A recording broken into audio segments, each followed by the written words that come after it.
నేను జగిత్యాల సభలో కేసీఆర్ చేసిన వ్యాఖ్యలకి ఘాటుగా బదిలిస్తున్నారు మంత్రులు. ఆయన సభతోనే రైతు భరోసా విడుదల చేశామన్న వ్యాఖ్యలు హాస్యాస్పదమంటున్నారు మంత్రి పొన్నం. గద్దె దిగాలని కేసీఆర్ అంటే ఊరికే ఊరుకుంటావా అంటున్నారు మంత్రి పొన్నం. ప్రతిపక్ష నాయకుడు సూచనలు చేయాలి కానీ కేవలం విమర్శలకే పరిమితమైతే ఎలా అని ప్రశ్నిస్తున్నారు. పార్టీ ప్రభుత్వం రెండు జోడెద్దులా పనిచేస్తాయంటున్నారు. పొన్నం ప్రభాకర్ వ్యాఖ్యల పూర్తి సారాంశం మా స్పెషల్ కరెస్పాండెంట్ అశోక్ అందిస్తారు. సీఎం మాజీ సీఎంల మధ్య మాటల యుద్ధం కొనసాగింది. దీనికి సంబంధించి మనతో మాట్లాడడానికి పొన్నం ప్రభాకర్ చెప్పండి, ఏంటి నిన్న కేసీఆర్ మాట్లాడిన దాని గురించి మీరేం చెప్పండి. శాపనార్థాలు పెట్టడం ద్వారా, పిల్లి శాపనార్థాలు పెట్టడం ద్వారా, లేదే గద్దె దిగాల్సిందే అనే కాడికి వస్తే ఎవరు కూడా అటుగానే ఇట్లా ప్రజాస్వామ్యం ఇది. 10 సంవత్సరాలు మీరు పరిపాలించారు. అంతకుముందు 10 సంవత్సరాలు కాంగ్రెస్, అంతకుముందు 10 సంవత్సరాలు తెలుగుదేశం. ఇప్పుడు తప్పకుండా కనీసం 10 సంవత్సరాలు 15 సంవత్సరాలు మాకు ప్రభుత్వం ప్రజల ఆశీర్వచనంతో ఉంటుంది. మీ ప్రభుత్వం భ్రష్టు పట్టించింది, ప్రజలందరినీ కూడా తెలంగాణని భ్రష్టు పట్టించింది అనేది ఆయన చెప్పండి. వారు ఇప్పుడు వారి దృష్టిలో అట్లా అనుకుంటే మనం ఏం చేస్తాం? బాధ్యత గల ప్రతిపక్ష నాయకుడిగా సలహా సూచనలు ఇవ్వాలి. అనే విమర్శలకే పరిమితం అయితే తప్పకుండా రాజకీయ ప్రతి విమర్శలు తప్పవు.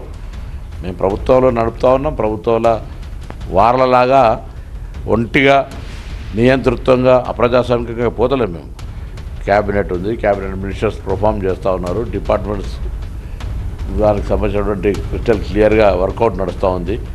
రివ్యూస్ జరుగుతున్నాయి, రిఫార్మ్స్ జరుగుతూ ఉన్నాయి. ముందుకు పోతా ఉన్నాం. పబ్లిక్ సర్వీస్ను ఇంప్రూవ్మెంట్ చేస్తూ ఉన్నాం. కాబట్టి తప్పకుండా నేను వస్తాయి కానీ మీరు రైతు బంధు అయ్యారా, అందుకనే సభ పెట్టుకున్నారా? అదే ఇప్పుడు మీకు మీరే గొప్పగా చూపెట్టుకునే ప్రయత్నం చేస్తే రైతు బంధు వీరు రాకబంధు కూడా వేసారు, వీరు తర్వాత కూడా వేస్తారు.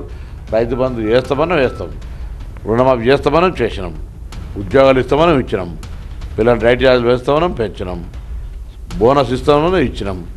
వడ్లు మీ లెక్క కొట్టి ఉరేసుకోవాలని ఉంటలేం, కొంటాం. 200 యూనిట్లు ఇస్తామని ఇచ్చినాం.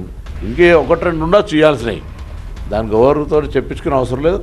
మీరు చేసిన ఆర్థిక సంక్షోభం వల్ల అయిపోతుండొచ్చు. తప్పకుండా అవి కూడా అచీవ్ చేస్తాం. అంత పెద్ద నాయకుని మీరు మా పార్టీ కాదు. ఇప్పుడు మా పార్టీలో వారికి అత్యంత గౌరవం ఉండే 14 సార్లు టికెట్ ఇచ్చింది.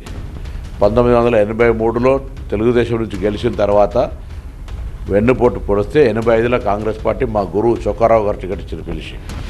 85, 89, 94, 96 ఉప ఎన్నికలు, 99 assembly, 2004 assembly, 2006 Lok Sabha, 2008 Lok Sabha, 2009 assembly, 2014 assembly, 2023 assembly, 2024 parliament 14 సార్లు బీఫామ్ ఇచ్చింది. మళ్ళీ మధ్యలో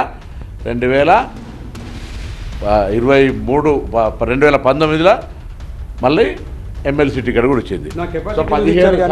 నాకు కెపాసిటీ చూసి ఇచ్చారు కానీ మీ మేరవనం చేసింది. అరే కెపాసిటీ మాకు తెలుసు. నీ కెపాసిటీ ఎటువంటి కెపాసిటీ అంటే లక్ష్మణ్ కుమార్ను పారేరు లెక్క చూడాలి. మంత్రి అయింది కదా, నీ దగ్గర జిల్లా కాంగ్రెస్ పోయిండు, సన్మానం చేసినావేంటన్నా? సంజయ్ కుమార్ జైలు కాకముందు సన్మానం చేసిరా? పొన్నం ప్రభాకర్ మంత్రి అయింది కదా, నన్ను కనీసం బడుగు బలిగిన వర్గాలు ఎస్సీ బిడ్డలకు ఎప్పుడైనా దగ్గరికి ఫ్యూడలిస్టిక్ మెంటాలిటీతో ఆలోచన. మేము ఎప్పుడు కూడా వారి పట్ల పెద్ద ఆయనే గౌరవం ఉండాలని అనుకున్నాం. కాంగ్రెస్ పార్టీకి డిచ్చు కొడితే ఎవరైనా అంతే. కాబట్టి కాంగ్రెస్ పార్టీ కార్యకర్తలు ఏం చేసారు తప్పు? నియంతలాగా రేవంత్ రెడ్డి నడుస్తున్నది ఆయన చెప్తారు. అట్లేం లేదు. పార్టీ ప్రభుత్వం రెండు జోడెద్దుల్లాగా నడుస్తాయి. నిన్న కూడా సీఎం గారు చెప్పారు, పీసీ ప్రెసిడెంట్ చెప్తారు. తప్పకుండా మా ఏఐసిసి నాయకత్వం ఎప్పటికప్పుడు సమన్వయంతో ఇద్దరు ఏం కలిసి నిర్ణయం జరిగినా పార్టీ ప్రభుత్వం కలిసే నిర్ణయం తీసుకుంటుంది. There is no difference of opinion. వాళ్ళు అన్నంత మాత్రాన దానికి మేము స్పందించాల్సిన అవసరం కూడా లేదు. వాస్తవంగా కేసీఆర్ ఖచ్చితంగా మేమే అధికారంలోకి రాబోతున్నాం అని చెప్పి ఫస్ట్ సంతకం అనేది కూడా మెన్షన్ చేస్తూ 10 సంవత్సరాలు ప్రజాపాలన ప్రభుత్వమే కాంగ్రెస్ ప్రభుత్వమే అని చెప్పగానే చెప్తున్నారు వాళ్ళు. సో మొదటికైతే కలలుగా అంటున్నారు కానీ ఎట్టి పరిస్థితుల్లో ప్రజాపాలన కొనసాగుతుందని చెప్పి మళ్ళీ మా ప్రభుత్వం అధికారంలోకి వస్తుందని చెప్తున్నారు పొన్నం ప్రభాకర్. కెమెరామెన్ యూసుఫ్తో అశోక్, TV9 హైదరాబాద్.